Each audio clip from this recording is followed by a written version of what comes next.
আসসালামু আলাইকুম দর্শক, আশা করি সবাই ভালো আছেন। আমরা বেশ কিছুদিন অতিবাহিত করে ফেললাম এই রোজা নিয়ে। রোজার মধ্যে আমাদের কিছু কিছু রোগ সম্বন্ধে একটু এক্সট্রা সচেতনতা নিতে হয়, বিশেষ করে ডায়াবেটিস রুগীদের সব ডায়াবেটিস রুগীদেরই যে সমস্যা হবে রোজার মধ্যে তা কিন্তু নয়। অনেকের জন্যই এটি বেশ ঝামেলার, আবার অনেকের জন্য কোনো ঝামেলার কোনো বিষয়ই নয়। কাজে আমি জাস্ট রোজার মধ্যে ডায়াবেটিস নিয়ে দু একটি কথা একটু আপনাদের সামনে তুলে ধরতে চাই। তো যেমন ধরেন আমরা ডায়াবেটিসের কতগুলো টাইপস বলে থাকি। যেমন টাইপ 2 ডায়াবেটিস, যেটা খুব কমন। আমি এই জন্য 2 দিয়ে আগে শুরু করলাম।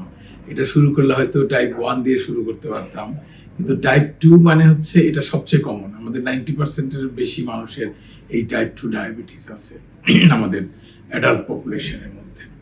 তো এই টাইপ 2 ডায়াবেটিসটা আমরা খুব বেশি যে প্রবলেম হয় তা কিন্তু হয় না আমাদের, বিশেষ করে রোজার মাসে।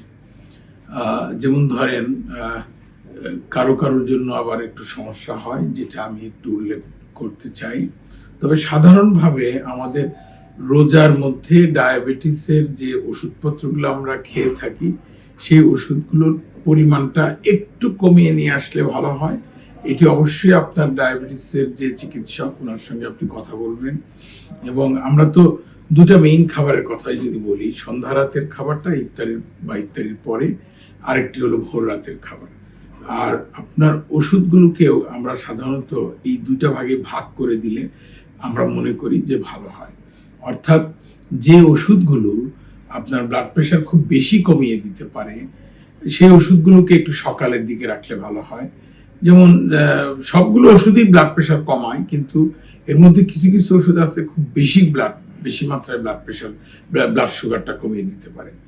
যেমন সালফোনাইল ইউরিয়া গ্রুপের যে ড্রাগসগুলো আছে, সেই ড্রাগসগুলো যদি আমরা নিয়ে কারো প্রেসক্রাইব করে থাকি কাউকে, তাহলে এই ওষুধগুলো ভোর রাতে না খেয়ে আমরা মনে করি যে এগুলো সন্ধ্যার দিকে, অর্থাৎ ইফতার বা তার আশেপাশের সময় খেলে ভালো হয়। আর সন্ধ্যা রাতের কথা এটা বললাম। আর ভোর রাতে অর্থাৎ সেহরির সময় যে খাবারটা খাবেন, ওইখানে ডায়াবেটিসের ওষুধ বেশি না থাকাই ভালো। ওইখানে যদি থাকেও তাহলে একটু কম থাকুক, সেটা পরবর্তীতে আমরা একটু চিন্তা ভাবনা করব যে কোন ওষুধগুলো। এটা আমরা অবশ্য যখন একজনকে প্রেসক্রাইব করে থাকি, তখন সাধারণত এটা মেনেই প্রেসক্রিপশনটা দিয়ে থাকি। কাজেই এই সময় অবশ্যই ডায়াবেটিসের শুরুতে রমজানের শুরুতে ডায়াবেটিসের রোগীরা যারা আছেন, তারা অবশ্যই আপনার ডাক্তারের পরামর্শ নেবেন। আর এই রোজা চলাকালীন সময় যদি আপনাদের কোনো সমস্যা হয়, তাহলে তো অবশ্যই আপনারা আপনাদের ডাক্তারের পরামর্শ নেবেন।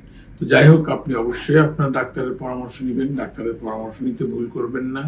যাই হোক, আশা করি ভালো থাকবেন। আজকে এই পর্যন্তই থাকুক। আসসালামু আলাইকুম।